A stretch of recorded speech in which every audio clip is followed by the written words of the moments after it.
దైవభక్తి చేయడం వల్ల ఏ విధమైనటువంటి సంతృప్తిని కలిగి ఉంటారో, ఆ సంతృప్తి ద్వారా ఏ విధంగా ఆనందిస్తాడో, సంతోషిస్తాడో, క్రైస్తవుడిగా క్రైస్తవ జీవితాన్ని జీవించినటువంటి మనము ఈ భూలోకంలో ఉండేటువంటి సంతృప్తి కోసం కాకుండా అపోస్తులైనటువంటి పౌలు యవనస్తులైనటువంటి బాలునికి, సువార్తికులైనటువంటి యవనస్తులైనటువంటి బాలుకు, తిమోతికి రాసినటువంటి మొదటి పత్రిక 4వ అధ్యాయం 7-8 వచనాల్లో సారాంశాన్ని మనము గత కొన్ని వారాలుగా ఆలోచన చేస్తున్నాం. భౌతిక సంబంధమైనటువంటి, ఈ లోక సంబంధమైనటువంటి లేదా శరీర సంబంధమైనటువంటి సాధనము కొంచెం మట్టిగా ప్రయోజనకరంగా ఉంటుంది. కానీ దైవభక్తి ఇప్పటి జీవన విషయంలోనూ రాబోయే జీవ విషయంలోనూ కూడా అది ప్రయోజనకరంగా 2 రకాలైనటువంటి ప్రయోజనాన్ని అనుసరిస్తుంది. దైవభక్తి చేయడంలో, దైవభక్తి సాధన చేయడంలో నీవే దాన్ని జాగ్రత్త పడమనేటువంటి విషయాన్ని కూడా అపోస్తలుడైనటువంటి పౌలు తెలియజేస్తున్నాడు. అపోస్తలుడైన పౌలు తిమోతికి ఈ పత్రిక రాయించినప్పుడు చాలా దూరంలో ఉండి ఉన్నాడు. దాన్ని కలుసుకోవాలనేటువంటి ఒక ఉద్దేశంను అపోస్తలుడైనటువంటి పౌలు కలిగి ఉన్నాడు. అపోస్తలుడైన పౌలు రోమా చెరసాల నుంచి మొదటిసారి చెరలో ఉన్నప్పుడు ఆ రోమా చెరసాల నుంచి విడుదల పొందిన తర్వాత రాసినటువంటి పత్రికగా ఈ పత్రికను మనం చూస్తున్నాం. ఇక్కడ చెప్పడినటువంటి మాట ఏంటంటే, క్రైస్తవ జీవితాన్ని ప్రారంభించారు.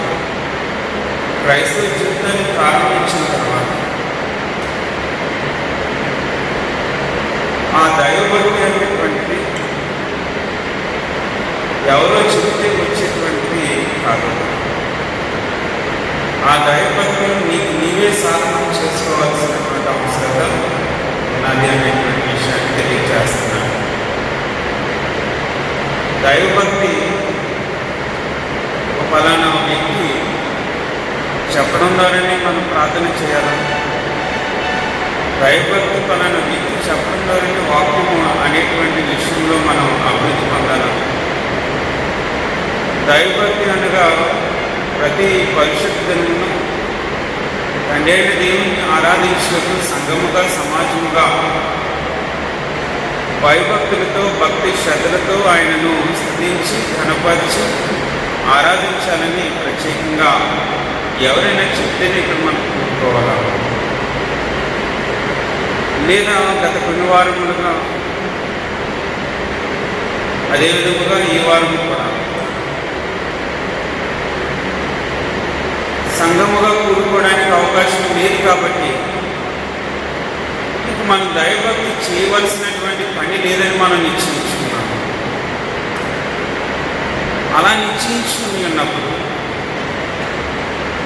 దైవభక్తిలో మనము లోతులోనే ఉన్నాము అనేటువంటి విషయాన్ని ప్రాముఖ్యంగా ఆలోచన చేసుకోవాలి. కాబట్టి దైవభక్తి జీవిత ద్వారా కలిగేటువంటి సంతృప్తి భౌతికముగా, శరీర సంబంధంగా, ఆహారం కన్నా, వస్త్రములను కట్టుకున్న, నివాసంలో మంచి నివాసంలో మనం జీవించిన సంతృప్తి ఉంటుంది. కానీ అది తాత్కాలికంగా మనకు కనబడుతుంది అనేటువంటి విషయాన్ని ఆలోచన చేస్తుంది. కానీ దైవభక్తి ఇచ్చేటువంటి సంతృప్తి అది ఒక క్రైస్తవుని శాశ్వతమైనటువంటి రీతిలో ముందుకు నడిపిస్తుంది. దైవభక్తి చేయడం ద్వారా కలిగేటువంటి సంతృప్తి ఒక క్రైస్తవుని నిరంతరమును కూడా సంతృప్తి పొందేటువంటి ఒక జీవితాన్ని దైవభక్తి చేయడం ద్వారా ఒక వ్యక్తి కలిగి ఉంటాడనేటువంటి విషయాన్ని మనం ఆలోచన చేస్తున్నాం. అందులో మొట్టమొదటిగా దైవభక్తి జీవితం యొక్క సంతృప్తిలో మొట్టమొదటిగా మనం చూస్తున్నప్పుడు నెంబర్ 1 దైవభక్తి చేయడం ద్వారా ఒక ప్రయోజనం ఉన్నది. ఏంటి ప్రయోజనం? ఏంటి ప్రయోజనం అనేటువంటి విషయాన్ని కూడా మనం చూస్తున్నాం. అందులో ప్రాముఖ్యమైనటువంటి అంశం ఏంటంటే యేసుక్రీస్తులో కలిగేటువంటి సమృద్ధిని అనుభవిస్తాడు. యేసుక్రీస్తులో కలిగేటువంటి సమృద్ధికరమైనటువంటి జీవనం అనుభవిస్తున్నాడు, ఆనందాన్ని అనుభవిస్తున్నాడు. రెండో విషయాన్ని మనం ఆలోచన చేస్తున్నాం. దైవభక్తి చేయడం ద్వారా కలిగేటువంటి సందర్భంలో మొట్టమొదటిగా ప్రయోజనం అనేటువంటి విషయాన్ని ఆలోచన చేస్తున్నాం. రెండవదిగా మానవుడిగా, ఒక క్రైస్తవుడిగా నేను సంఘంలోనికి ఎందుకు చేరబడి ఉన్నానో ఆ ఉద్దేశము దైవభక్తి చేయడం ద్వారానే మనకు తెలియచేస్తాం. ఓ మానవుడిగా నేను ఎందుకు జీవిస్తున్నాను,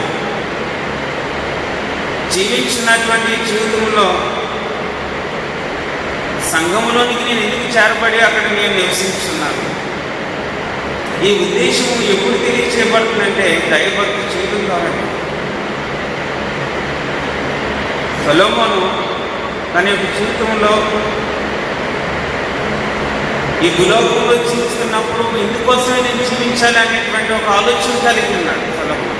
అది ఎందుకోసం అంటే తన కంటికి కనబడేటువంటి ప్రతిదాన్ని కూడా అతను అనుభవించు, దాంట్లో సంతృప్తి పొందాలి, ఆనందం పొందాలి, లేకపోతే కావలసినటువంటి ఉత్సాహభరితమైనటువంటి జీవితంలో పొందాలనేటువంటి ఉద్దేశంతో అతను వెళ్ళి ఉన్నాను.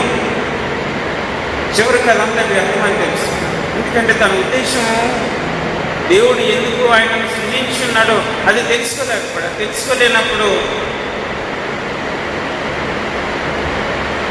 దేవుని యొక్క ఉద్దేశమును మానవుడు సరి అయినటువంటి రీతిలో పాటించలేదు. కాబట్టి దైవభక్తి చేయడం ద్వారా ఒక మనుషుడు ఏం తెలుసుకుంటాడంటే నేను ఈ విలోకంలో సృజించబడడానికి గల కారణాన్ని తెలుసుకుంటాడు, సంఘంలో నేను జీవించడానికి గల కారణాన్ని కూడా తెలుసుకుంటాడు. దైవభక్తి చాలా ప్రాముఖ్యం. మూడో అంశాన్ని మనం చూస్తున్నాం. దైవభక్తి చేయడం ద్వారా సమాధానం కలిగాం. దైవభక్తి చేయడం ద్వారా శాంతిని కలిగాం. ఏ విధమైనటువంటి సమాధానాన్ని మనం కలిగి ఉంటాం? దేవుని యొక్క వాక్యమును చదివి ఉన్నప్పుడు, ఆ వాక్యముతో సరి అయినటువంటి అవగాహన కలిగి ఉన్నప్పుడు, దాన్ని ధ్యానించున్నప్పుడు, ఇదే దైవభక్తి. అది ధ్యానిస్తున్నప్పుడు ఒక వ్యక్తి నేను పాపనని తెలుసుకుంటాడు. తన పాపములకు కావలసినటువంటి ప్రాయశ్చిత్తము ప్రభు అయినటువంటి యేసుక్రీస్తు యొద్ద ఉన్నదని తెలుసుకుంటాడు. నా పాపమును బట్టి దేవునితో సరైనటువంటి సమాధానం నేను కలిగి లేనని తెలుసుకుంటాడు. నా పాపములతో దేవునితో సమాధానం కలిగి లేను కాబట్టి నేను శిక్షను పొందుతాననేటువంటి విషయాన్ని కూడా తెలుసుకుంటాడు. ఎప్పుడైతే తెలుసుకుని ఉన్నాడో దేవునితో సమాధానం కలిగి ఉండడానికి ప్రయత్నం చేస్తాడు. దేవునితో ఎప్పుడైతే సమాధానం కలిగి ఉన్నాడో తనలో తాను కూడా సమాధానము కలిగి ఉంటాడు. దేవునితో సమాధానం కలిగి ఉంటాడు, తనలో తాను సమాధానం కలిగి ఉంటాడు. ఆటోమేటిక్గా మనం చూసినప్పుడు మూడవ అంశం ఏంటంటే ఇతరులతో కూడా సమాధానం కలిగి ఉంటాడు. దైవభక్తి వల్ల కలిగేటువంటి గొప్ప లాభం, గొప్ప సంతృప్తి. దేవునితో ఎప్పుడైతే సమాధానం కలిగి ఉన్నామో ఆత్మ సంబంధమైనటువంటి జీవితంలో, ఆత్మీయమైనటువంటి ఆ బ్రతుకులో సమాధానాన్ని కలిగి ఉంటాను. అంటే నాలో నేను సమాధానాన్ని కలిగి ఉన్నాను.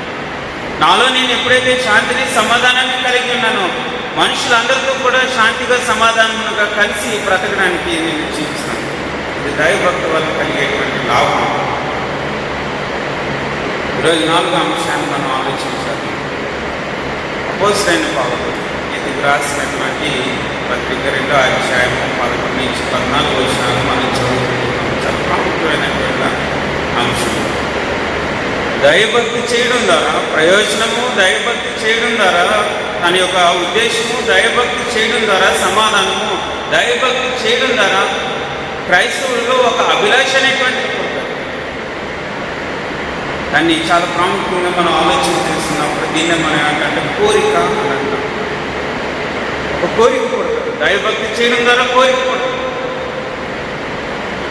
దైవభక్తి చేయడం ద్వారా అభిలాష, కోరిక, దాన్ని ఇంకా మనం ఆలోచన చేస్తున్నప్పుడు బైబిల్ గ్రంథంలో దాని గురించి ఏమని తెలియచేస్తున్నాడంటే ఇచ్చ అనేటువంటి పదమును వాడి ఇచ్చ కలిగి ఉంటాం అంటే ఇష్టపడతా ఒక కార్యం చేయడానికి బలమైనటువంటి కోరికను కలిగి ఉంటాం. క్రైస్తవుడుగా ఒక ఉన్నతమైనటువంటి ఒక బలమైనటువంటి ఒక శక్తివంతమైనటువంటి కార్యములు చేయడానికి ఇచ్చ కలిగి ఉండట, కోరిక కలిగి ఉండట, ఆశ కలిగి ఉండట, దాన్ని ఇంకా మనం లోతట్టు కలిగి ఉన్నప్పుడు ఆసక్తి కలిగి క్రైస్తవులుగా సంఘంలో జీవిస్తున్నప్పుడు దైవభక్తి చేయడం ద్వారా నాకు కలిగేటువంటి కోరిక. అనాడాది సంఘంలో మనం చూస్తున్నాం అనేకమైనటువంటి అపోజినైనటువంటి పావులు అనేకమైన పత్రికల్లో తెలియచేస్తున్నారు. ప్రాముఖ్యంగా రోమిలికి రాసినటువంటి పత్రికలో తెలియచేస్తూ 1వ అధ్యాయం, రోమిలికి రాసిన పత్రిక 1వ అధ్యాయం, వారు ఆ దైవభక్తి చేయకపోవడం వల్ల దేవుడంటే ఎవరో వారు తెలిసి కూడా దేవుని వారు మహిమపరచలేదు. దేవుడంటే తెలిసి కూడా ఆయనకు కృతజ్ఞతాస్తుతి చెల్లించలేదు. అంటే వారు దైవభక్తి చేయలేదు. 24వ వచనం నుంచి 1వ అధ్యాయం 24వ వచనం నుంచి మనం చూస్తున్నప్పుడు ఈ హేతువు చేత వారు తమ హృదయముల దురాశలను అనుసరించి తమ శరీరములను పరస్పరము అవమానపరుచుకున్నట్లు దేవుడు వారిని అపవిత్రకు అప్పగించింది. అట్టి వారు దేవుని సత్యమును అసత్యమునకు మార్చి సృష్టికర్తకు ప్రతిగా స్పష్టమును పూజించి సేవించి యుగముల వరకు ఆయన స్తోత్రార్హుడై ఉన్నాడు. ఆమేన్ అని తెలియజేస్తూ 26వ వచనంలో అందువలన దేవుడు తుచ్చమైన అభిలాషకు వారిని అప్పగించింది. ఏ అభిలాషనైతే క్రైస్తవుడు కలిగి ఉన్నారో అభిలాషలు కాకుండా దేనికి వారిని అప్పగించున్నాడంటే తుచ్చమైన అభిలాషకు అప్పగించున్నాడు. ఇది ఎందుకు కలిగిందంటే వారు దైవభక్తి చేయట్లేదు. దైవభక్తి చేయకపోవడం వల్ల, దేవుని యొక్క వాక్యం చదవకపోవడం వల్ల, దేవునితో సరైనటువంటి సహవాసమును సాంగత్యమును చేయకపోవడం వల్ల క్రైస్తవుడుగా దేవుని యొక్క సత్యములో ఉండవలసినటువంటి క్రైస్తవుడు అసత్యమునకు వెళ్ళిపోతాడు. ఏ జీవితమునైతే అతడు అనుభవించాలని దేవుడు ఒక వ్యక్తిని కోరుకొని ఆయన యొక్క సంఘంలోనికి ఏర్పాటు చేసుకొని ప్రవేశం కల్పించున్నాడో ఆ యొక్క స్థితిని క్రైస్తవుడు ఎందుకు మర్చిపోతాడంటే దైవభక్తి చేయట్లేదు. దైవభక్తి చేయకపోవడం వల్ల దేవుణ్ణి సరైనటువంటి రీతిలో అతడు అర్థం చేసుకోలేకపోవడం వల్ల ఏ కార్యమునైతే చేయాలని కోరిక కలిగి ఉండవలసినటువంటి క్రైస్తవుడు ఆ కార్యములు చేయలేక తుచ్చమైనటువంటి కార్యములను చేయడానికి కోరిక కలిగి ఉన్నాడు. తన ఇష్టానుసారమైనటువంటి కార్యములు చేయడానికి కోరిక కలిగి ఉన్నాడు. చెప్తున్నాడు యుగముల వరకు నువ్వు ఏది చేసినా నువ్వు ఎలా ఉన్నా సరే యుగముల వరకు దేవుడు స్తోత్రార్హుడై ఉన్నాడు. ఎందుకంటే మానవుడు దేవుని యొక్క ఉన్నతమైనటువంటి వాక్యమును తెలుసుకోకపోవడం వల్ల దేవుని దేవునిగా వారు మహిమపరచట్లేదు, కృతజ్ఞతాస్తుతులు చెల్లించట్లేదు.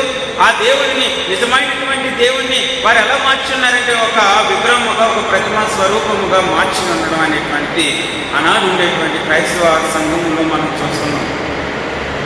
అక్కడ ఉండేటువంటి అన్యజనుల యొక్క జీవితాన్ని మనం ఆలోచన చేస్తాం. కాబట్టి ఇప్పుడు ఏమి తెలియచేస్తారంటే వారు ఏ ఆశలు కలిగి ఉన్నారంటే తుచ్చమైనటువంటి అభిలాషకు వారిని అప్పగించున్నాడు. అభిలాష అంటే నేను ముందుగానే చెప్తున్నాను, కోరికంటే ముందుగానే చెప్తున్నాను. ఒక బలమైనటువంటి కార్యమును చేయడానికి ఆశను కలిగి ఉండడం అభిలాష.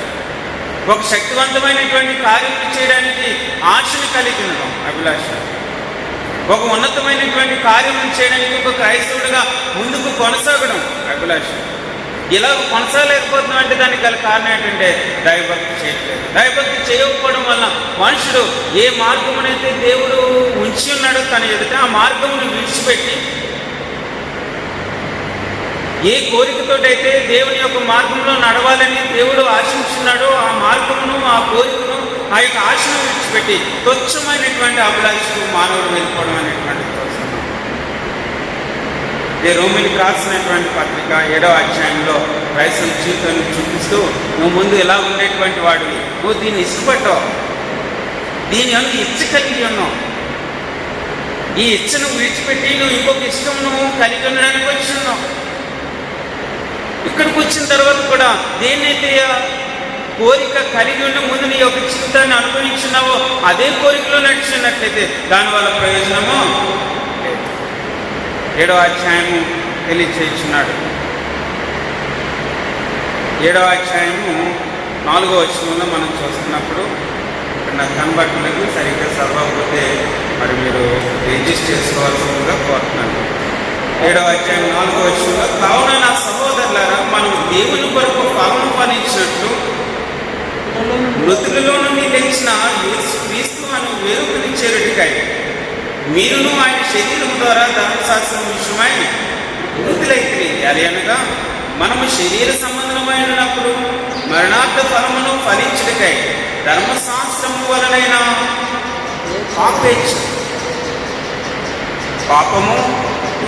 పాపమును ఇచ్చగా చేసాం. పాపేచ్ఛ అంటే అనేకమైన కోరికలు కలిగి ఉన్నాం. ఇప్పుడు శరీర సంబంధాలుగా ఉన్నాం, కానీ ఇప్పుడు ఆ శరీర సంబంధమైనటువంటి ఆ యొక్క కార్యములను, ఆ కోరికలను, ఆ ఇచ్చలను, ఆ యొక్క ఆశలను, ఆ యొక్క అభిలాషను వదిలిపెట్టి మరణార్థ ఫలమును అనుభవించినటువంటి మనము వాటిని వదిలిపెట్టి జీవార్థమైనటువంటి ఫలములను కలిగి ఉండాలనేటువంటి ఒక కోరికను కలిగి ఉండడానికి సంఘంలో ఉన్నాం. ఇదే విషయాన్ని అక్కడ తెలియజేస్తున్నాను. ఇదే విషయాన్ని పర్టికులర్గా పౌలు రోమా సంఘానికి తెలియజేస్తున్నాడు. ముందు పాపేచ్ఛలు చేస్తున్నారు అంటే ఆ కోరిక పాపము చేయాలి, పూర్తిగా పాపము చేయడానికే నేను కోరిక కలిగి ఉన్నాను అనేటువంటి జీవితాన్ని ఒకప్పుడు జీవించుకున్నాం. ఆ జీవితాన్ని, ఆ కోరికను వదిలిపెట్టి ఇప్పుడు సంఘంలోనికి ఎందుకు ప్రవేశించున్నా అంటే దేవుని యొక్క కార్యముని చేయాలనేటువంటి కోరికను కలిగి జీవిస్తున్నాం. ఈ జీవితం ఎప్పుడు వస్తుందంటే దైవభక్తి చేసినప్పుడే. సంఘంలో చేరబడిన తర్వాత కూడా, ప్రార్థనలో గడపకపోతే, సంఘంలో చేరబడిన తర్వాత కూడా, వాక్య జ్ఞానములు ఉండకపోతే, సంఘంలో చేరబడిన తర్వాత కూడా, ఆయనతో సహవాసం కలిగి ఉండకపోతే, సంఘముగా సమాజముగా కూడుకొని దేవుని యొక్క వాక్యమును ధ్యానించకపోతే ఏ కార్యమును మనం చేస్తాం అంటే తుచ్చమైనటువంటి కార్యాలు చేయడానికి మనుషులు వెళ్తున్నారు. 4వ అంశం చాలా ప్రాముఖ్యమైనటువంటి అంశం, కోరిక కలిగి ఉండాలి క్రైస్తవులు. కొలస్సీలకు రాసినటువంటి పత్రికలో కొలస్సీ సంఘానికి తెలియజేస్తున్నాడు, వారు ఏ ఆతురత అనేటువంటి పదాన్ని వాడి ఉన్నాడు. ఇప్పుడు ఆ పదము చాలా గట్టి పదంగా మనం చూస్తున్నాం. ఆతురత అంటే ఎందుకురా నీకు అంత ఆత్రం అని అంటాం. కంగారు పట్టుకొని ఎందుకురా అంటే తన యొక్క ఆలోచనలు ఉన్నాయి, ఆలోచన ప్రకారం అతను వెళ్ళిపోవాలనేటువంటి ఉద్దేశంతో ఉన్నప్పుడు పెద్దవారు చాలామంది అంటారంటే ఎందుకు నీకు కంగారు, ఎందుకు నీకు అంత ఆత్రం, ఎందుకు నీకు కోరిక. ఇప్పుడు ఉండేటువంటి క్రైస్తవులకు అపోజిట్ పౌలు తెలియచేస్తున్నాడు. ఏంటి తెలియచేస్తున్నాడంటే కొలస్సీలకు రాసినటువంటి పత్రిక 3వ అధ్యాయంలో మనం చూస్తున్నప్పుడు 3వ అధ్యాయము 5వ వచనం, కావున భూమి మీద నున్న మీ అవయములను అనగా చారత్వమును, అపవిత్రతను, కామాతురతను, చాలా జాగ్రత్తగా చెప్తాను. వీళ్ళు దేని వల్ల ఆతురత కలిగి ఉన్నారంటే కామాతురత. క్రైస్తవులు అయిన తర్వాత కూడా ఆ కోరికను కలిగి ఉన్నారు. నిజమే, ఒకప్పుడు ఆ జీవితాన్ని జీవించింది. ఇప్పుడు ఏ జీవితమును జీవించాలని కోరుకున్నాడు ఆ జీవితాన్ని వదిలిపెట్టింది. ఆ కోరికను కలిగి ఉన్నట్లే. ఏ కోరికను కలిగి ఉన్నా అంటే ముందు లోక సంబంధం ఉన్నప్పుడు ఏ కోరికలైతే కలిగి ఉన్నావో అదే కోరికలు కలిగి ఉన్నావు. కామమును చేయడానికి ఆతృత కలిగి ఉన్నావు అనేటువంటి విషయాన్ని తెలియజేస్తాను. కోరిక కలిగి ఉన్నావు అనేటువంటి విషయాన్ని తెలియజేస్తాను. అభిలాషను కలిగి ఉన్నావు అనేటువంటి విషయాన్ని తెలియజేస్తాను. ఏది కలిగి ఉన్నావు అంటే నువ్వు దేవుని యొక్క వాక్యంలో దైవభక్తి సంబంధమైనటువంటి సాధకమును చేయట్లేదు తెలియచేస్తాను. గలతీలకు రాసినటువంటి పత్రికలో అనేకమైనటువంటి మార్పులు మనం ధ్యానించున్నాం. 5వ అధ్యాయము 23-24 వచనాలు మనం చూస్తున్నప్పుడు అటు వారికి విరోధమైన నియమము ఏదీ లేదు. క్రీస్తు యేసు సంబంధులు శరీరమును దాని ఇచ్చలతోనూ దురాశలతోనూ దాని ఇచ్చలతోనూ క్రీస్తు యేసు సంబంధులు దాని ఇచ్చలతోనూ దాని కోరికలతోనూ, క్రీస్తు యేసు శరీరం యొక్క కోరికలతోనూ, ఇచ్చలతోనూ, శరీరము దేనైతే చేయాలని కోరుకుంటుందో ఆ కోరికలో వదిలిపెట్టట్లేదంటే దానికి గల కారణం ఏంటంటే దైవభక్తి చేయట్లేదు. దైవభక్తి చేయట్లేదు తెలియచేస్తున్నది. చాలా ప్రాముఖ్యమైనటువంటి అంశం. దశలోకి రాసినటువంటి మొదటి పత్రిక 4వ అధ్యాయంలో 4వ వచనాన్ని మనం చూస్తున్నప్పుడు ఇక్కడ సంఘానికి కూడా తెలియచేస్తాను. మీలో ప్రతివాడు, ఇది మీలో అంటే సంఘములు అన్నమాట, మీలో ప్రతివాడు దేవుని ఎరుగని అన్యజనుల వలె కామాభిలాష ఎందుకాక ఏమని తెలియచేస్తున్నాడంటే, వాళ్ళైతే దేవుని ఎరగలేదు, మీరు దేవుని ఎరిగి ఉన్నారు. దేవుని ఎరగలేదు కాబట్టి వారు కామాభిలాష ఎందు వారు ఉండవచ్చు. దేవుని ఎరిగి ఉన్నావు కాబట్టి నువ్వు ఇప్పుడు ఆ అభిలాష వదిలిపెట్టాలి. ఆ కామాభిలాష ఎందుకు కాక అనేటువంటి విషయాన్ని తెలియజేస్తాను. ఇవి క్రైస్తవుడిగా ఉండకూడనటువంటి జీవితం. ఎందుకు అది ఉన్నది అనేటువంటి విషయాన్ని మనం ఆలోచన చేస్తున్నప్పుడు వాక్యంలో, దైవభక్తిలో జీవితాన్ని జీవించాలి. కాబట్టి ఇది తెలియచేస్తున్నాడు అపోస్తలుడైన పౌలు తీతుకి తెలియచేస్తున్నాడు. ఏమని తెలియచేస్తున్నాడంటే, తీతుకు రాసినటువంటి మనం చదువుకున్నటువంటి మాటలో 2వ అధ్యాయము 11వ వచనంలో నుంచి మనం చూస్తుంటే 14వ వచనము, ఆయన సమస్తమైన దుర్నీతి నుండి మనలను విమోచించి సత్క్రియల యందు ఆసక్తి గల ప్రజలను. ఇప్పుడు ఏ ఆసక్తి కలిగి ఉండాలంటే, ఒకప్పుడు ఆసక్తి కలిగి ఉన్నావు ఓకే, కామాభిలాషను ఉండి ఉన్నావు ఓకే, లేకపోతే ధనాపేక్షను కలిగి ఉన్నావు ఓకే, విగ్రహారాధన కలిగి ఉన్నావు ఓకే, కామాతురాధన కలిగి ఉన్నావు ఓకే. ఒకప్పుడు అన్యజనులు కాబట్టి, లోక సంబంధం కాబట్టి, శరీర సంబంధమైనటువంటి ఈ యొక్క జీవితాన్ని జీవించున్నావు కాబట్టి, ప్రపంచ సంబంధమైనటువంటి ఈ యుగ సంబంధమైనటువంటి ధర్మమును అనుసరించున్నావు కాబట్టి, శరీరం యొక్క, మనసు యొక్క కోరికలను విపరీతమైనటువంటి రీతిలో తీర్చుకోవడానికి ఒకప్పుడు వెళ్ళి ఉన్నాం. కానీ ఇప్పుడు అది కాదు కదా. దేవుడు ఏం చేస్తున్నాడంటే, ఆ జీవితాన్ని తీసివేసి నిన్ను వాటి నుంచి విమోచించి, వాటి నుంచి విడుదల కలిగజేసి, వాటి నుంచి తన కుమారుడైనటువంటి యేసుక్రీస్తు ద్వారా విముక్తిని కలిగజేసి, తన కృప ప్రత్యక్షమై ఇప్పుడు ఆ క్రైస్తవుడిగా ఒక జీవితాన్ని ఎందుకు ఇచ్చి ఉన్నాడంటే, సత్క్రియల యందు ఆసక్తి కలిగి. ఇది కలిగి లేకపోవడానికి గల కారణం ఏంటంటే, నేను దైవభక్తి చేయట్లేదు. క్రైస్తవ జీవితం బాప్తిసం పొంది అయిపోతుంది అనేటువంటి అంశంతో మనం ఆలోచన చేస్తాం. క్రైస్తవ జీవితం బాప్తిసం పొంది సంఘంలో చేరబడి ఉన్నామా? ఏదో ఒక సంఘంలో ఉండాలి కాబట్టి నేను ఇది సంఘంలో ఉంటే సరిపోతుంది అనేటువంటి ఒక ఆలోచన ఉంటుంది. ఒక వ్యక్తి వచ్చి ఆ యొక్క కార్యక్రమం నడిపించడానికి ఆ సంఘంలో నేను చేరబడాలి అనేటువంటి ఒక ఉద్దేశాన్ని మనం కలిగి ఉన్నాము కాదు.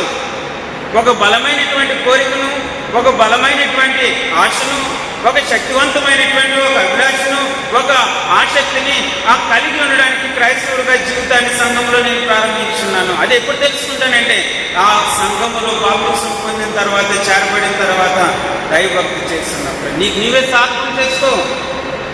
నీకు నీవే సాధన చేసుకున్న ద్వారా అది నీకు ఇప్పుడు ఉండేటువంటి జీవితానికి ప్రయోజనకరంగా ఉంటుంది, రాబోయేటువంటి జీవితానికి ప్రయోజనకరంగా ఉంటుంది.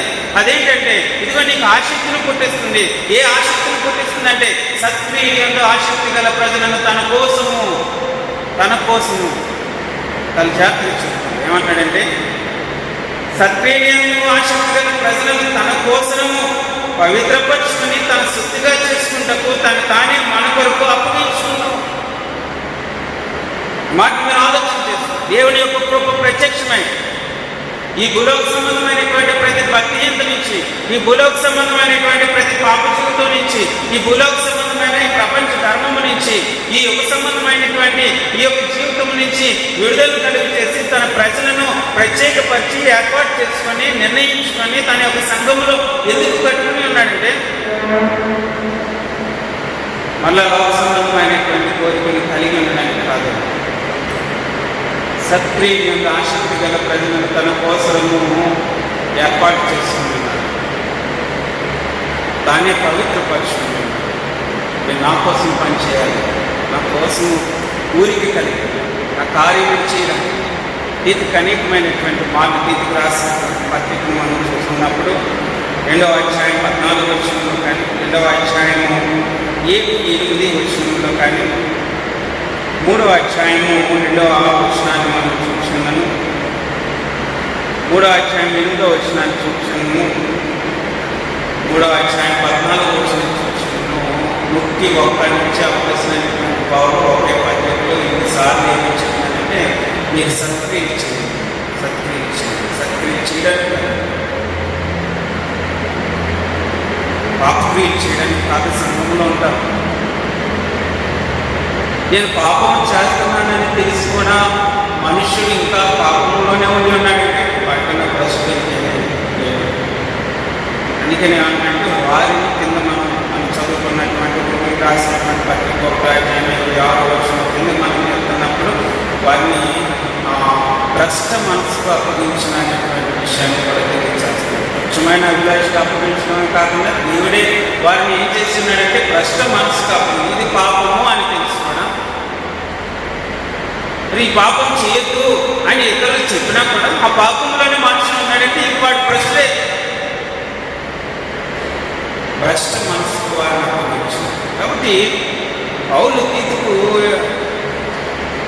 కూడా బాధకుడుగా క్రీతులో బాధకుడుగా ఉన్నాడు. ఆ క్రీతులో ఉండేటువంటి వారందరూ కూడా సోమరిపోతున్నారు, ఉండిపోతున్నారు. అదే చెప్తున్నాను. అలాంటి వారికి ఎదుట ఏమని చెప్తున్నాడంటే నువ్వు సత్క్రియలకు ఆసక్తి కలిగి నువ్వు, ఎందుకంటే దేవుడు నేను అందుకని స్వీకరించుకున్నాను. ఉదాహరణగా ఆదిమ సంఘములను మనం చూస్తున్నప్పుడు, ఆదిమ సంఘముల అపోస్తల కార్యములు మనం చూస్తున్నప్పుడు వారు ఆసక్తిని కలిగి ఉన్నారు. కాబట్టి ఎప్పుడైతే అపోస్తలైనటువంటి పౌలు పేతురు అపోస్తలైనటువంటి పేతురు ఆ పెంతెకొస్తు దినము పండుగ రోజున దేవుని యొక్క వాక్యమును బోధించున్నప్పుడు అందులో అనేక మంది 2వ అధ్యాయం 7వ వచనంలో వారి హృదయంలో నొచ్చుకొని వారిని నేను ఏం చేయాలి అని అడిగి ఉన్నప్పుడు 2వ అధ్యాయం 37వ వచనంలో మీరు మారుమనసు పొంది ప్రతి వాడిని పాప క్షమాపణ నిమిత్తము యేసుక్రీస్తు నామములో బాప్తిసం పొందిరి అప్పుడు పరిశుద్ధాత్మను వారిని పొందుకుందని తెలియజేస్తున్నప్పుడు 3,000 మంది రక్షించారు. ఆ 3,000 మంది ఇప్పుడు ఎలా ఉండి ఉన్నారని తెలియజేస్తున్నారంటే 2వ అధ్యాయము 42వ వచనంలో మీరు అపోస్తల బోధనను సహవాసమును రొట్టె విరిచినందును ప్రార్థన చేసేందును ఎడతెగకుండి ఆసక్తి కలిగి ఉన్నారు వారు. ఎందుకంటే వారు దైవభక్తి చేస్తున్నారు. వారు అప్పుడే బాప్తిసం పొంది ఉన్నారు. ఆ బాప్తిసం పొందిన దగ్గర నుంచి వారి యొక్క జీవితము ముందు ఎలా నడిచిందో దాన్ని విడిచిపెట్టి దేని యందు ఆసక్తి కలిగి ఉన్నారో దాని యందు ఆసక్తి కలిగి ఉన్నారని తెలియచేస్తున్నారు. వారు అపోస్తలుల యొక్క బోధనను సహవాసమును రొట్టె విరిచినందును ప్రార్థన చేయటందును వారు ఎలా ఉన్నారంటే ఎడతెగ కలిగి ఉన్నారు. క్రైస్తవుడిగా ఈ యొక్క జీవితాన్ని మనం అనుభవించాలి. ఇది ఒక కోరికను కలిగి ఉంది. ఎవరు చెప్పట్లేదు అనేటువంటి ఉద్దేశంతో నేను దైవభక్తి చేయట్లేదేమో కాదు, ఎవరు చెప్పనవసరం లేదు. క్రైస్తవుడు అయిన తర్వాత నీవే సాధకం చేసుకోవాలి. ఆ సాధకం చేస్తున్నప్పుడు క్రైస్తవుడుగా నేను కూడా దేని యందు ఆసక్తి కలిగి ఉండాలో దాన్ని తెలియచేస్తాను వాక్యం ద్వారా. అది తెలియచేస్తున్నాడు.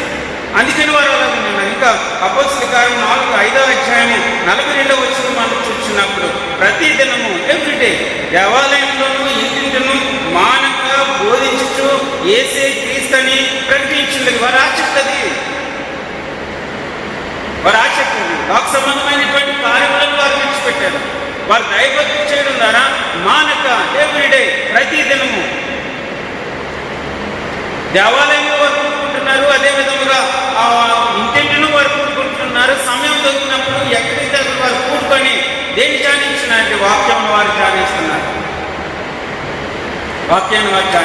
మర్చిపోతారు.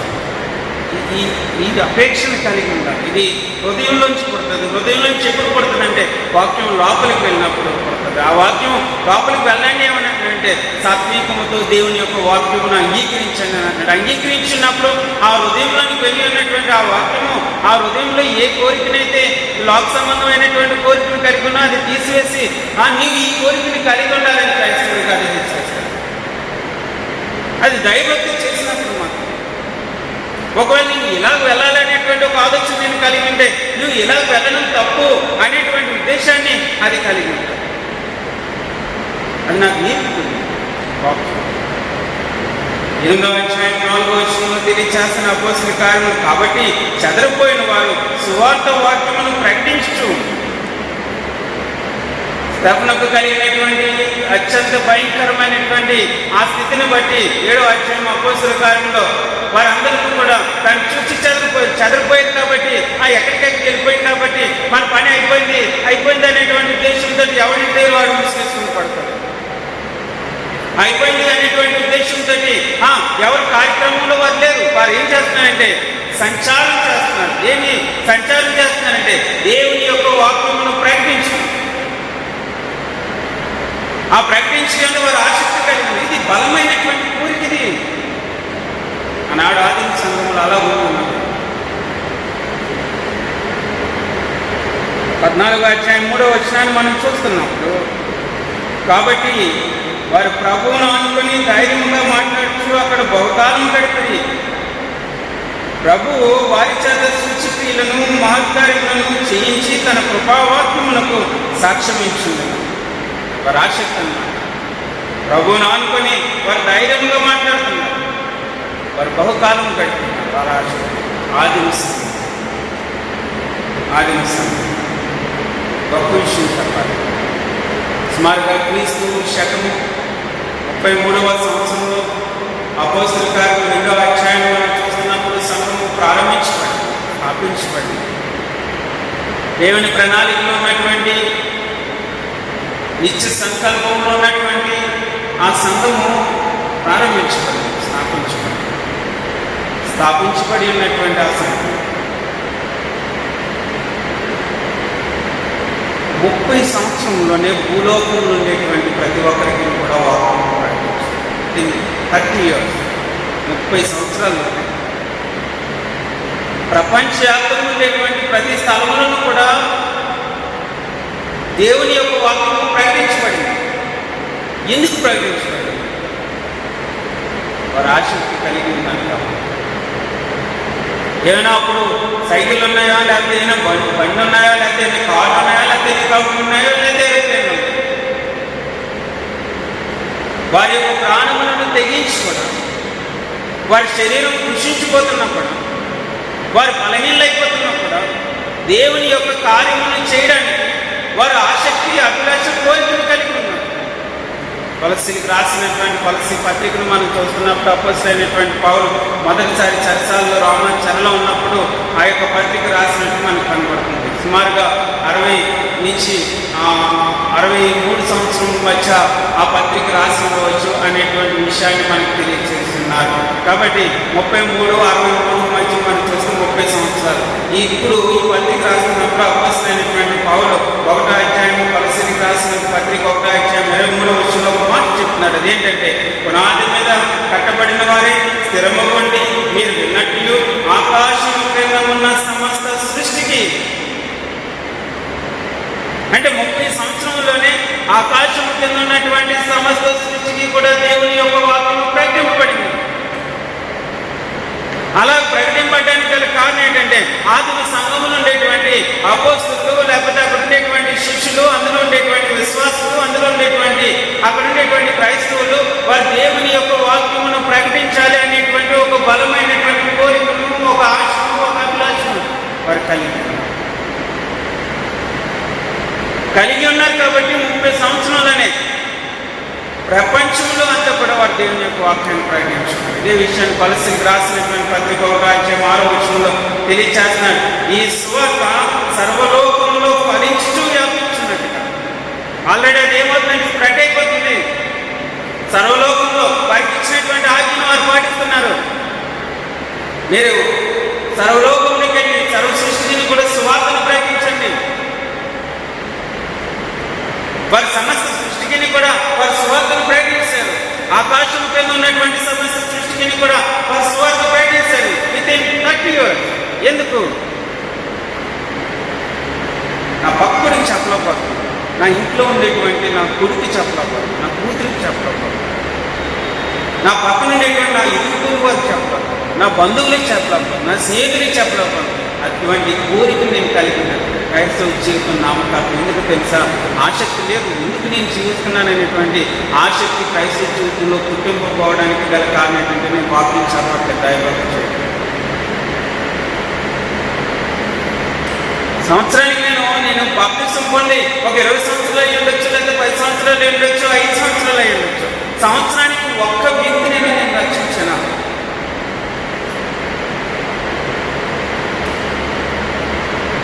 నా కుమార్తెలు యవనస్తులు అవుతున్నారు కదా, యవన కాలంలో వారు ఉండేటువంటి ఆ జీవితమును బట్టి పాపమును వెళ్ళిపోకుండా దేవుని యొక్క వాక్యమును వారికి బోధించి ఆ పాపము నుండి కావలసినటువంటి ఆ యొక్క విడుదల సంబంధమైనటువంటి మార్గమును నేను ఎలాగైతే పొందుకున్నానో వారికి కూడా నేను బోధించి సంఘంలో ఒక సభ్యునిగా చేర్చబడేటువంటి ఒక అవకాశం కల్పించాలనేటువంటి ఉద్దేశం తల్లిదండ్రులుగా కూడా కలిగి ఉన్నట్టు. ఇప్పుడు వస్తాయంటే ఒకసారి పెళ్ళికి వస్తారు, తల్లి వస్తుందో తండ్రి వస్తుందో, కొంతమంది తల్లిదండ్రులు పొందుకోకపోతే వారి మామ వచ్చి ఇవన్నీ మా మనవడు బాప్తిసం ఇచ్చి పెళ్లి చేసి అప్పుడు వరకు చెప్పదు. ఆ మనవడు బాప్తిసం ఇవ్వకపోతే ఈవిడు మాట ఇంకోటి దగ్గర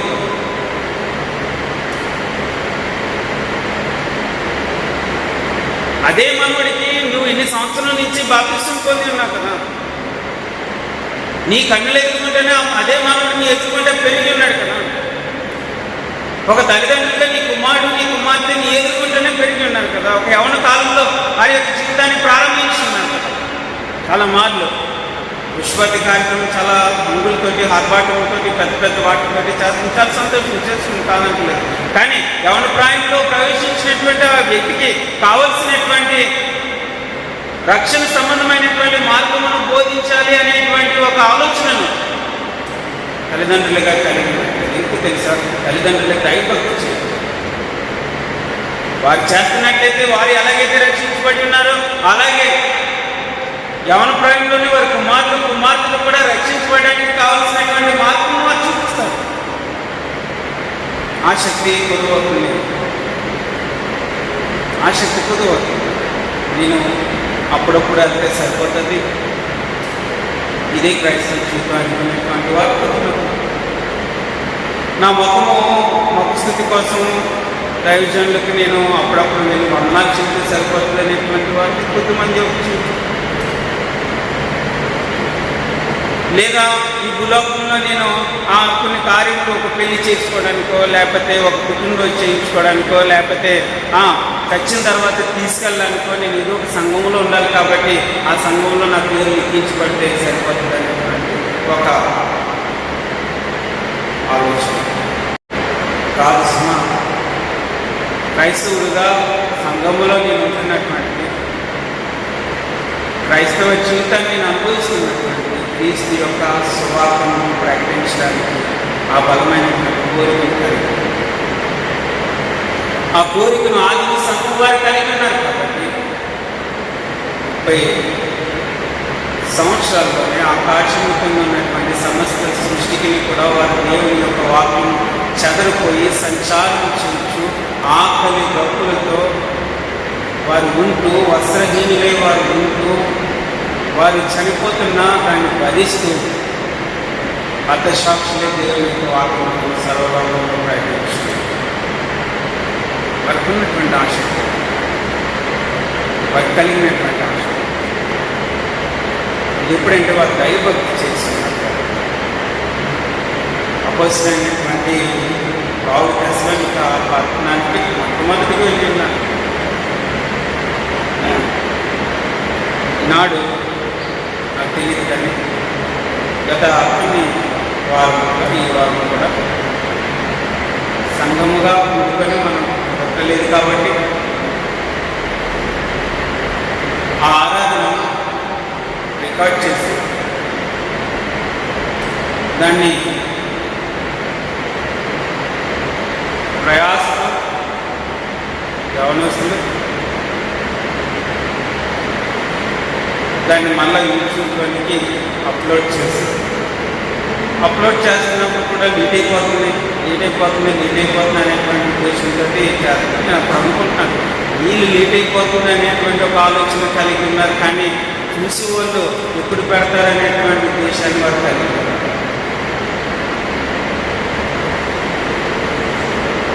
ఇక్కడ అన్నీ కలిపి ఆరాధన అంతటిని కూడా యూట్యూబ్లో అప్లోడ్ చేయడానికి ఒక్కొక్కసారి ఇంటర్నెట్ లేకపోతే ఇంటర్నెట్ కోసం మళ్ళీ ప్రయత్నం చేసి ఇంత ఆసక్తిని ఇక్కడ కలిగినటువంటి అవనస్తులు ఉంటే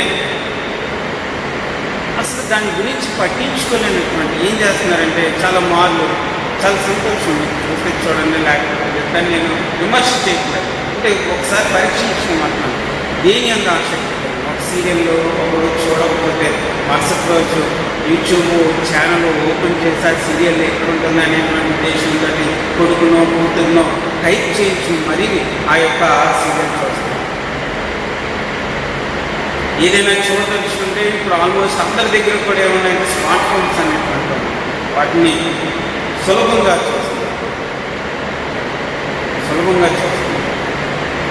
వాళ్ళు ఈరోజు ఆరాధనకి వెళ్ళదు కదా, ఆరాధనే అందరు పెట్టినారు కదా, కొద్దిసేపు వాక్యం విన్నాం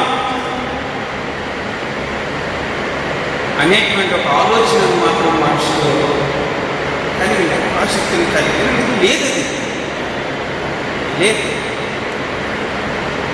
అది ఎందుకు లేదంటే అదే సమయాల్లో నేను దైవభక్తి చేయట్లేదు. ఇంకేం చెప్తున్నాడు, అపవిత్రమైన ముసలమ్మ ముచ్చట్లను విసర్జించి దైవభక్తి విషయంలో నీవే సాధకం చేయటకు జాగ్రత్తపడు. ముందుకు కొనసాగు. సమయం దొరికిందా, ఖాళీ సమయం దొరికిందా, అపవిత్రమైనటువంటి ముస్లిం ముచ్చట్లు. అప్పుడు ఆనాటి కాలంలో ఆధునికమైనటువంటి సాంకేతిక పరిజ్ఞానము లేకపోయినా అపోజిట్ పౌలు తెస్సలోనిక పట్టణానికి వెళ్ళినప్పుడు అక్కడ ఒక మాట వారు అంటున్నారు. ఏమంటారంటే 17వ అధ్యాయము 6వ వచనంలో ఏమంటారంటే, అయితే వారు కనబడినందున యాసోనును కొందరు సహోదరులను ఆ పట్టణములకు అధికారుల వద్దకు ఈడ్చుకొని పోయి భూలోకమును తలకిందులు చేసిన వీరును ఎక్కడికి కూడి వచ్చిన్నారు. వాళ్ళ యొక్క ఆలోచన చూడండి. అంటే అంత గొప్పగా మాట్లాడుతున్నారు. ఏమని అంటే వారికి ఉన్న ఆసక్తిని బట్టి వారు భూలోకమును తలకిందులుగా చేస్తున్నారని. అంటే అంత బలమైనటువంటి బోధను, అంత బలమైనటువంటి సత్యమును వారు ప్రకటిస్తున్నారు. ఇప్పటి వరకు ఉండేటువంటి వారు ఏదైతే మార్గం కరెక్ట్ అనుకుంటున్నారో ఆ మార్గం తప్పని బోధిస్తున్నారు.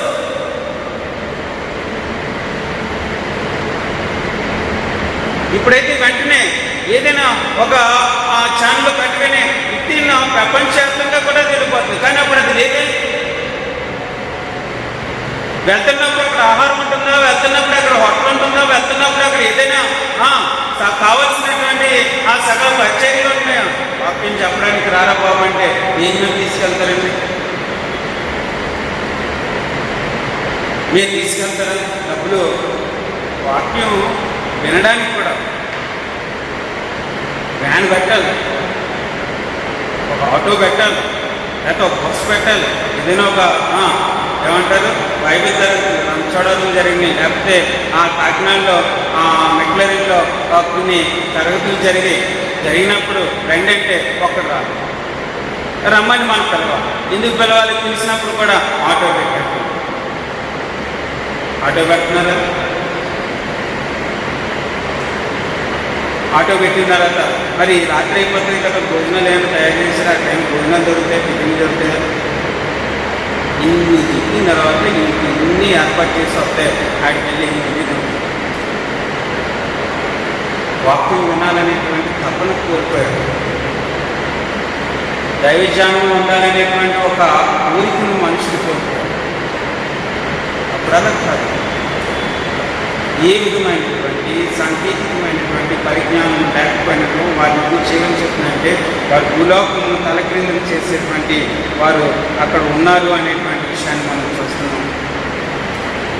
కొరింథీయులకు రాసినటువంటి మొదటి పత్రిక 15వ అధ్యాయము 58వ వచనం, కారణం సహోదరులారా, మీ ప్రయాసము ప్రభువునని వ్యర్థము కాదని ఎరిగి స్థిరులను కదలని వారును ప్రభు కార్యాభివృద్ధి ఎప్పటికీ ఆసక్తి. ఈ భౌతిక సంబంధమైనటువంటి సాధకము అది తాత్కాలికమైనటువంటి ప్రయోజనాన్ని ఇచ్చేటువంటిది. దైవ సంబంధమైనటువంటి సాధకము ఇప్పటి జీవ విషయంలో రాబో జీవ విషయంలో ప్రయోజనకరము.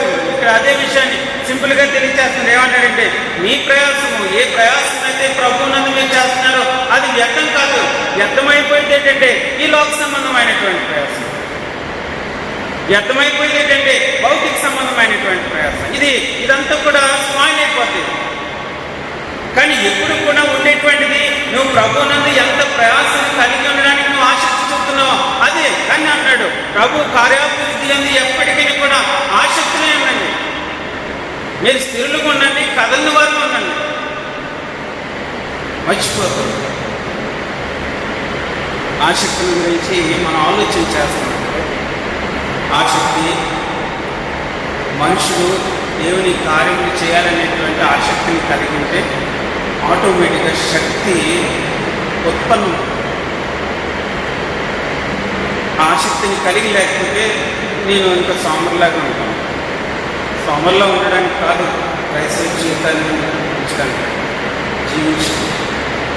ఆసక్తి ఏం చేస్తుందంటే శక్తిని ఉత్పత్తి చేస్తుంది. దానియేలు గ్రంథం 11:32 ఏమంటాడంటే అందుకది రీచిగా మాట చెప్పి నిబంధన అతిక్రమించిన వారందరూ వశపరుచున్నారు. అయితే తమ దేవుని ఎరిగిన వారు బలము కలిగి గొప్ప కార్యములు చేశారు. తమ దేవుని నేర్పిన వారు, ఆయన యందు ఆసక్తి చూపించిన వారు, ఆయన యందు కోరిక కలిగి ఉన్నటువంటి వారు, ఆయన కార్యములు చేయాలనేటువంటి తపన కలిగి ఉన్నటువంటి వారు ఏమన్నారంటే బలహీనులైన వారికి బలము కలిగి ఉంటారు, శక్తిహీనులైన శక్తిని కలిగి ఉంటారు. దానియేలు గొప్ప ఆ బలాఢ్య వీర కాదే, కానీ బలవంతమైనటువంటి కార్యములు చేస్తున్నాడు. సింహభూమిలో ధైర్యముగా కలిగి ఉన్నాడు. శద్రకు మేషకు అబేద్నెగోల యొక్క జీవితాన్ని మనం చూస్తున్నప్పుడు వారు అగ్నిగుణంలో వెళ్ళడానికి కూడా వారు ధైర్యంగా బలమైనటువంటి కార్యములు వారు చేయడానికి పెట్టుకున్నారు. ఇప్పుడంటే ఆ దేవుని ఎరిగినటువంటి దావీదు బలమైనటువంటి వాడు అభివృద్ధిని జాయించడానికి కాదు, బలహీనుడే. వీళ్ళందరూ బలహీనులే కానీ బలమైన కార్యాలు చేస్తున్నారు. ఇప్పుడు తెలుసా దేవుని కొరకు ఆసక్తి చూపించినప్పుడు. కాబట్టి ఆసక్తి అనేటువంటి, తపననేటువంటి, కోరిక అనేటువంటి, క్రైస్తవుడిగా జీవించేటువంటి జీవితంలో ఉండేటువంటి అభిలాష అనేటువంటిది ఏం చేస్తుందంటే బలహీనమైనటువంటి మనలను సైతం బలవంతులుగా చేసే యొక్క కార్యములు చేయడానికి ఉపయోగిస్తుంది. నేను సాధారణమైనటువంటి వాడిని. అపోజిట్ పౌలు తెలియచేస్తున్నాడు ఈ మంటి ఘటనలో, మీ మంటి ఘటనలో మీరు ఎలాగైతే మంటి ఘటనలో మేము మంటి ఘటనలో లోపల ఉండేటువంటి ప్రతి మానవుడు కూడా మంటి ఘటనలో, కానీ ఈ మంటి ఘటనలో దేవుడు మహాదైశ్వర్యం ఉంచున్నాడు. మా యొక్క బాల్య పురుషుడు కృషించిపోతున్నాను, ఆంతర్య పురుషుడు దినదినము నూతన పరచపడుచున్నాడు. ఎందుకో తెలుసా, మేము దృశ్యమైనటువంటి వాటిని చూడక దృశ్యమైనటువంటి వాటిని చూస్తున్నాం. వాటిని చూసి నిరీక్షణ కలిగి బలము కలిగి మేము వెళ్తున్నాం. ఒక లిస్ట్ ఇచ్చాడు, ఒక గొప్ప లిస్ట్ ఇచ్చాడు. నేను ఇన్ని పాటలు పడి ఉన్నాను, ఇన్ని పాటలు పడినా నాకేం కలిగి ఉందంటే సంఘంలో వచ్చినటువంటి చింత కలిగి ఉన్నాను, ఆసక్తి. ఆయన అందులో ఆసక్తి నన్ను భక్షిస్తున్నది. నన్ను తిని ఆయన కార్యం చేయకపోతే, ఆయన సువార్త ప్రకటించకపోతే నాకు శ్రమ. ఈరోజు ఆయన కార్యం చేయకపోతే నాకు శ్రమ. క్రైస్తవుడు నిరాశ, నిస్పృహ లేకపోతే ఒక బలహీనుడిగా ఉండడానికి కాదు. అలా బలహీనంగా ఉన్నాడంటే దానికి గల కారణం ఏంటంటే ఈరోజు పడుకొని రేపు పొద్దున ఉదయం లేచేటప్పుడు ఒక సోమరువని లేస్తున్నాడంటే అతడు దేవుని కొరకు ఏమి కూడా ఎరగలేనటువంటి వ్యక్తి కాబట్టి లేస్తున్నాడు. ఆ మంచం నుంచి పరుండి లేచేటువంటి ఆ సమయంలో నేను ఏ కార్యం చేయాలనేటువంటి ఒక ఉద్దేశంతో అతడు తెలియక బ్రతుకుతున్నాడు. కాబట్టి వాడు బలహీనుడిగానే ఉన్నాడు. బలము కలిగినటువంటి వాడు బలహీనుడైనా సరే ఏం చేస్తాడంటే దేవుని కొరకు గొప్ప కార్యములు చేసేటువంటి శక్తిని కలిగి ఉంటాడు. ఎప్పుడంటే దైవభక్తి ద్వారా ఆసక్తిని కలిగి ఉన్నాడు. సైన్యములకు అధిపతి యెహోవా పక్షమున నేను వచ్చున్నాను. సున్నతి లేనటువంటి ఫిలిష్తీయుడంతా బలహీనుడైనటువంటి దావీదు తెలియజేసినటువంటి మాట. అతడు బలమైనటువంటి వ్యక్తిని పడగొట్టాడు. ఆసక్తి శక్తిని ఉత్పత్తి చేస్తుంది, మర్చిపోవద్దు. ఆసక్తి నీలో ఉండేటువంటి సామర్థ్యాన్ని బయటికి తెస్తుంది. ఆసక్తి నిజం చాలామంది చదువుకోలేనటువంటి వారు కూడా దేవుని యొక్క వాక్యాన్ని చక్కగా చదివి ప్రకటిస్తున్నారు. చదువుకోలేదు, ప్రార్థన చేయడం రాలేనటువంటి వారు కూడా ఇంత గొప్ప చదివినటువంటి నాకంటే ఇక్కడ కూడినటువంటి మీకంటే గొప్ప ప్రార్థన పద్ధతి లోపల చాలామంది ఉన్నారు. ఎందుకో తెలుసా? వారు సంవత్సరాలు చెప్తున్నాడు. గలతీయులకు రాసినటువంటి పత్రిక 6వ అధ్యాయం 10వ వచనంలో కార్యము ఎలా చేయాలో చెప్తున్నాడు. మనము సమయము దొరికిన కొలది అందరి ఎడలను విశేషముగా విశ్వాసపురమునకు చేరిన వారి ఎడల మేలు చేయడం ఒక సృజనాత్మకత అనేటువంటిది కొడతాడు. నేను ఈ కార్యం చేయాలనేటువంటి ఒక ఆసక్తి పడుతుంది, ఒక అభిలాష, ఒక కోరిక, ఒక తపన. ఈరోజు చాలా మార్పు మనం ఆలోచన చేస్తున్నాం. బాప్తిసం తీసుకున్నటువంటి వారు ప్రభురాత్రి భోజనము వారి యొక్క ఇంటి దగ్గరికి వెళ్ళలేదా పౌర్ణమ్మ వచ్చేవారు లేకపోతే తీసుకో అనేటువంటి మాట అనుకుంటాను. ఈ వారం తీసుకోలేదు కాబట్టి ఒకవేళ వచ్చేవారం రాకపోతే నేను వచ్చి తీసుకొని నీకు ఇస్తాను అందిస్తాను అనేటువంటి మాట కాబట్టి నేను పోయి పోతాను. ప్రభురాత్రి భోజనం తీసుకువెళ్ళాలనేటువంటి తప్పన లేదు. ఓన్లీ ఆ యవనస్తులో ఒక కార్యం చేస్తున్నారు, దాంట్లో కూడా నేను పాలుభాగస్తులు అవ్వాలనేటువంటి ఆ ఒక ఆలోచన యవనస్తుడికి లేదు.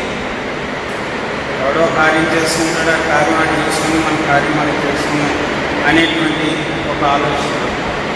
అనేకమైనటువంటి అంశాలు.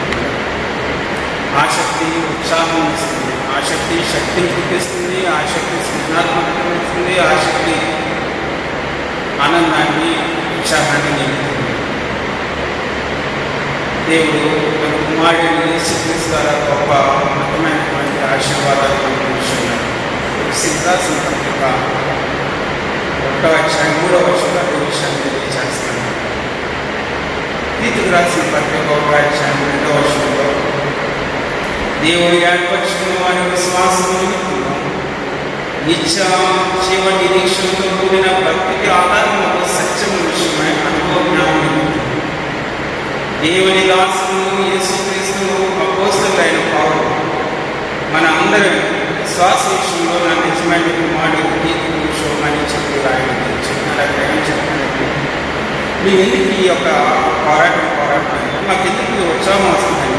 దేవుడు ఏర్పరచుకున్న వారి విశ్వాసం నిమిత్తము నిత్యజీవ నిరీక్షణతో కూడిన భక్తికి ఆధారము సత్య విషయమైన అనుభవ జ్ఞానమును మీకు నింపడండి.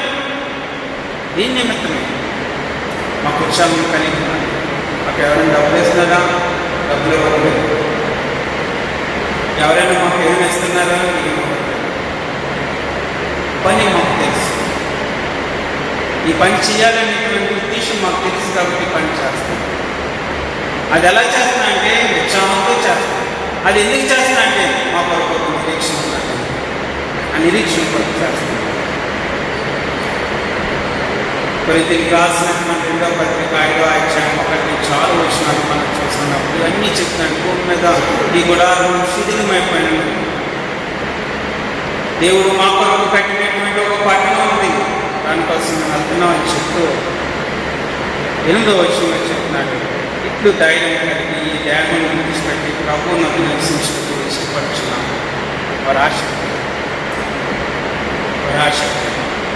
ఆసక్తి ఉత్సాహాన్ని కాదు. అపోస్తలుడైన పౌలు చాలా మార్లు ఆయన పత్రికలో మనం చూస్తున్నప్పుడు ప్రాముఖ్యమైనటువంటి సారాంశం తెలియజేస్తున్నాడు. కొరింథీయులకు రాసినటువంటి మొదటి పత్రిక ముగిస్తాను 14వ అధ్యాయం 1వ వచనాన్ని మనం ఆలోచన చేస్తాం. ప్రేమ కలిగినకు ప్రయాసపడి ఆత్మ సంబంధమైన వరములను ఆసక్తిగా అపేక్షిస్తున్నారు. నిబంధనలో మనం చూస్తున్నాం. మొదటి శతాబ్దంలో ఆదిమ సంఘంలో వారికి కావలసినటువంటి వాటిని వీటి యొక్క అపేక్షను కలిగి ఉండదు, లోక సంబంధమైనటువంటి వాటి యొక్క అపేక్షను కలిగి ఉండదు, ఆత్మ సంబంధమైనటువంటి వరములు ఏది మీరు అపేక్ష కలిగి కోరిక కలిగి ఉంటారు. తెలియచేస్తున్నాను. రోమీయులకు రాసినటువంటి పత్రిక 12వ అధ్యాయం 11వ వచనంలో ఆసక్తి విషయంలో మానుషులు కాక ఆత్మీయులు తీవ్రత గలవారే ప్రభువును సేవించండి. ఈ ఆసక్తిని కలిగి చెప్పండి. మీరు మాంచులు కావద్దు, సోమరుల వల్ల ఉండొద్దు, వెలుగు లేని వారి వల్ల ఉండొద్దు. ఆసక్తి విషయంలో మీరు మాంద్యులు కాక ఆత్మీయంలో ఏం పుట్టాలంటే తీవ్రత పుట్టాలి.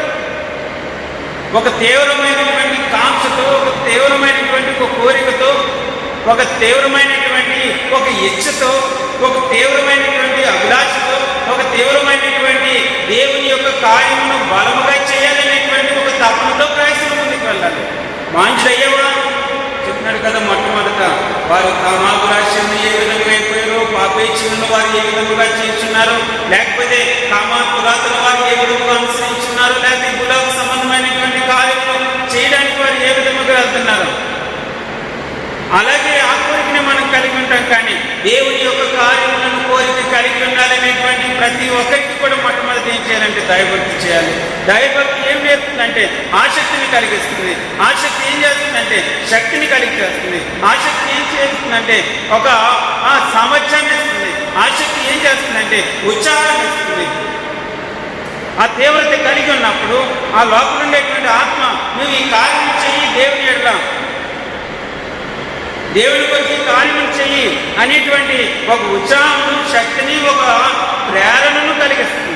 మనుషులు అది కలిగి లేడంటే కారణం ఏంటంటే దైవభక్తి చేయట్లేదు. అనేకమైనటువంటి వచనాలు మనకు కొరింథీయులకు రాసినటువంటి పత్రిక తీతుకు రాసినటువంటి పత్రికలో అధ్యాయం 11-14 వచనాలు మనం చదువుకుని ఇదే తీతు గురించి అపోజినటువంటి పౌలు కొరింథీ సంఘానికి తెలియచేస్తున్నాడంటే మీ విషయమై నాకు కలిగిన ఈ ఆసక్తిని తీతు హృదయంలో పుట్టించిన దేవునికి స్తోత్రం. తీతు గురించి దేవునికి స్తోత్రం ఎందుకు ఇస్తున్నాడంటే అపోజినటువంటి పౌలు దేవుని యొక్క సువార్తను ప్రకటించడానికి ఎంత ఆసక్తిని కలిగి ఉన్నాడో, ఆ సువార్త ప్రకటించేటువంటి వారికి, లేకపోతే ఆ సువార్తను విధేయులైనటువంటి వారికి, ఆ బలహీనులకు ఉన్నప్పుడు వారిని బలపరచడానికి కావలసినటువంటి పరిశుద్ధుల యొక్క అవసరతల్లో పాలు పొందేటువంటి ఆ పరిచర్యను చేయడానికి తీతుకు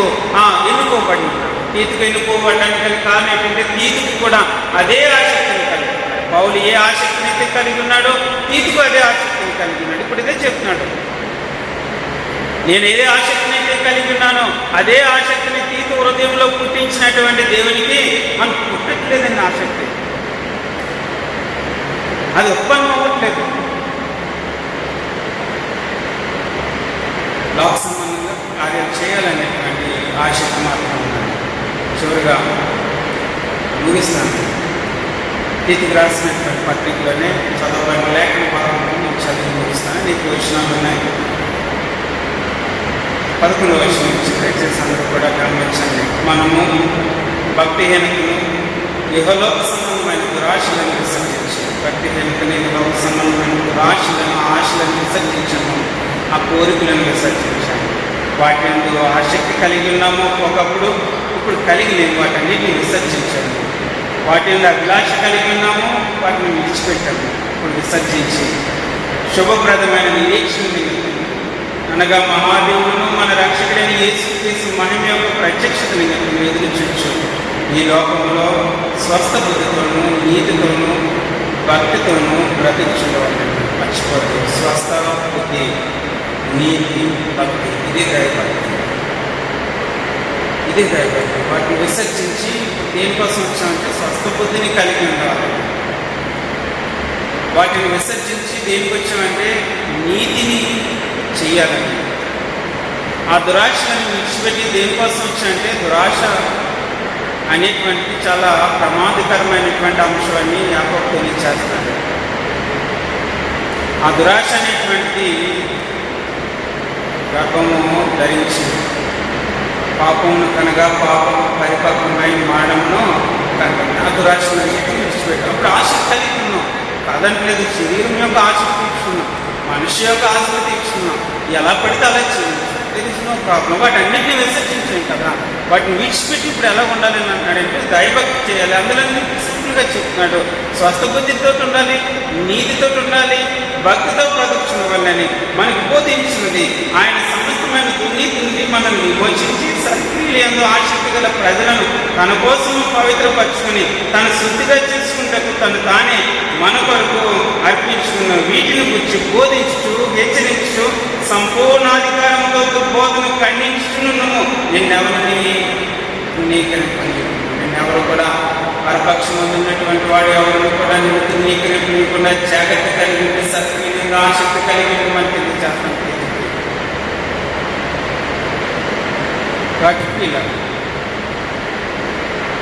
పిల్లవారు దైవభక్తి ఒకవేళ సమాజముగా సంఘముగా మనకు ఒక లెసన్ ఒక పాఠాన్ని ప్రకటించినటువంటి కొన్ని వారంలో ఈ వారం కూడా మనం నేర్చుకున్న ఆ పాఠం ఏంటంటే ఒకవేళ సంఘముగా సమాజముగా కూడుకోవడానికి ఇలాంటి పరిస్థితి వస్తుందని మనకు తెలియదు, ఇలాంటి జీవితం వస్తుందని మనం ఊహించలేదు. కానీ సంఘముగా సమాజముగా సంతోషంతో కూడుకునేటువంటి ఒక అవకాశం మనం కోల్పోయిన బ్రహ్మల దగ్గర నుండి దైవభక్తి చేస్తాం, మన కుటుంబంతో పాటు దైవభక్తి చేస్తాం.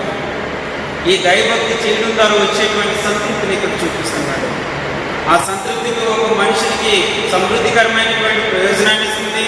ఆ సంతృప్తి తన భూలోకంలో సృజించబడినటువంటి దేవుని మహిమపరచడానికే మీరు సృజించబడి ఉన్నటువంటి ఉద్దేశాన్ని తెలియజేస్తుంది. ఆ సంతృప్తి ఈ భూలోకంలో నేను జీవిస్తున్నటువంటి జీవితం ఒకప్పుడు దేవునితో సమాధానం లేదు, ఇప్పుడు సమాధానం నేను కలిగి ఉన్నాననేటువంటి సంతృప్తిని ఇస్తుంది. దైవభక్తి చేస్తున్నప్పుడు 4వ అంశం, ఒక అంశం ఉంది దేవుని చిత్తమైన విషయవారు మనం ఆలోచన చేస్తుంది. దైవభక్తి చేస్తున్నప్పుడు క్రైస్తవం యొక్క హృదయంలో ఆసక్తిని పుట్టిస్తుంది, కోరికను పుట్టిస్తుంది, అభిలాషను పుట్టిస్తుంది. అది లోక సంబంధమైనది కాదు, భౌతిక సంబంధమైనటువంటిది కాదు, శరీర సంబంధమైనటువంటిది కాదు, పాప సంబంధమైనటువంటిది కాదు. దేవుని కొరకు బలమైనటువంటి కార్యక్రమం చేయడానికి, దేవుని యొక్క సువార్తను ప్రకటించడానికి, దేవుని యొక్క ఉన్నతమైనటువంటి వాక్యమును అనేక మందికి ప్రకటించి అనేకమైనటువంటి ఆత్మను రక్షించడానికి, అంతేకాకుండా సంఘంలో ఉన్నటువంటి పరిశుద్ధుల యొక్క అవసరతలను తీర్చడానికి ఒక శక్తిని, ఒక ప్రేరణ, ఒక సృజనాత్మకతను పుట్టేస్తుంది ఆ శక్తి. అలా కాదు అని అనుకుంటున్నావా? వేరే వాటి యొక్క అంటే దానికి గల కారణం ఏంటంటే మనం దైవభక్తి చేయలేదు. ఎప్పుడైతే వాక్యంలో గడిపి ఉన్నామో, ఎప్పుడైతే ప్రార్థనలో గడిపి ఉన్నామో, ఎప్పుడైతే దేవునితో సహవాసం నేను కలిగి ఉన్నానో, దేవుని కార్యం చేయాలనేటువంటి కోరిక దేవుడు మనకు పుట్టిస్తాడు. ఎందుకంటే దేవుడు మనకు అప్పగించినటువంటి గొప్ప పని ఏంటంటే ఆయన సువార్తను ప్రకటించడం. దేవుడు మనకు అప్పగించినటువంటి గొప్ప పని ఏంటంటే నాకు నేనుగా క్షమాభివృద్ధి కలిగి ఉండి సంఘం అంతా క్షమాభివృద్ధిపరమైనటువంటి ముందుకు తీసుకున్నాను. దేవుడు నాకు అప్పగించినటువంటి పని ఏంటంటే పరిశుద్ధుల యొక్క అవసరతల్లో పాల్గొని మీకేందు ఆసక్తి కలిగి ఉండి రాబోయేటువంటి కాలంలో వచ్చేటువంటి దేవుడు మనకు కూర్చున్నటువంటి అస్వాక్ష అక్షరం పొందుకోవడానికి సిద్ధపడినటువంటి క్రైస్తవులుగా, సామర్థ్యం కలిగినటువంటి క్రైస్తవులుగా, నమ్మకమైనటువంటి పనివారుగా ఉండాలని తెలియచేసి